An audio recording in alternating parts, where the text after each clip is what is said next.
Thank you so much. I'm pleased to join you because this is such an important topic and a topic that I've talked about for a long time. The income inequality in our country has grown and grown and grown. And the tax cuts of Donald Trump, which I voted against, contributed to it greatly. Tax cuts that gave the wealthy much more money, corporations and individuals, and did not help the poor and didn't really help the middle class much. My district is in Memphis, Shelby County and Tipton County, just north of Memphis. Because of that, I'm no stranger to high levels of poverty and inequality.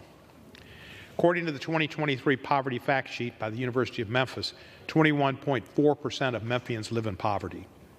The overall poverty rate for Black and Latino Memphians is almost double that of white and Caucasian residents, roughly 27% for Black and Latino residents compared to 10% of whites. The child poverty rate is 32.7, a number that has been declining in recent years due to the child tax credits, but still far too high, and we don't know how much the child tax credits will be available to people this coming year.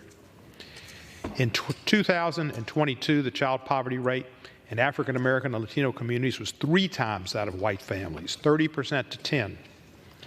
What hope does that give young African American and Latino children? The root causes of poverty often come down to access and opportunity. Childhood poverty is directly related to the financial status of the children's parents. Many young adults in Memphis have parents and grandparents who were prohibited from buying houses in certain areas, redlining, which is still a practice in Memphis and has been highlighted recently when one of the banks in Memphis was charged with such and pled guilty to such, I believe. And that has restricted access to home loans and mortgage protections as well. Because of redlining, many families did not have the opportunity to buy desirable houses. These policies were legal until 1968, so it's not ancient history. The impact of redlining continues as many families were unable to build generational wealth. Now poor families need access to services like citywide internet, subsidized child care, and supportive mortgage rates. And we've tried to do some of those things, but unfortunately it's not been a bipartisan effort. It's mostly been an effort by Democrats.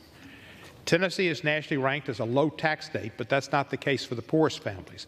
The taxes are regressive. It's a sales tax dependent state, and that taxes the poor at the most regressive manner. The poorest 20% of Tennessee residents pay a significantly higher percentage of their income in state and local taxes than any other group in the state. Low-income families are paying high amounts of taxes while at the same time receiving lower levels of access to services and opportunities for economic mobility. Tennessee remains as one of the 10 remaining states that have not expanded Medicaid. That is truly sorrowful and immoral.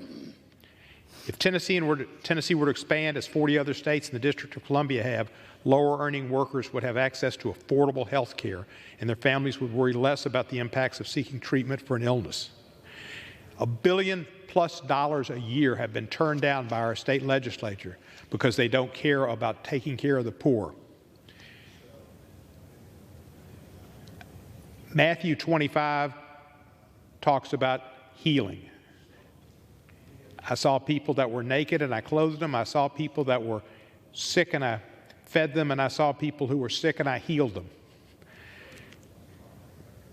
Some people say they live by the Bible. If you want to know where my politics are, just look to the Bible.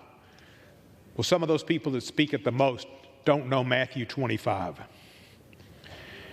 Measures combating childhood poverty and closing the income-wealth gap among diverse groups are vital in my district and hope to make more progress on the issue.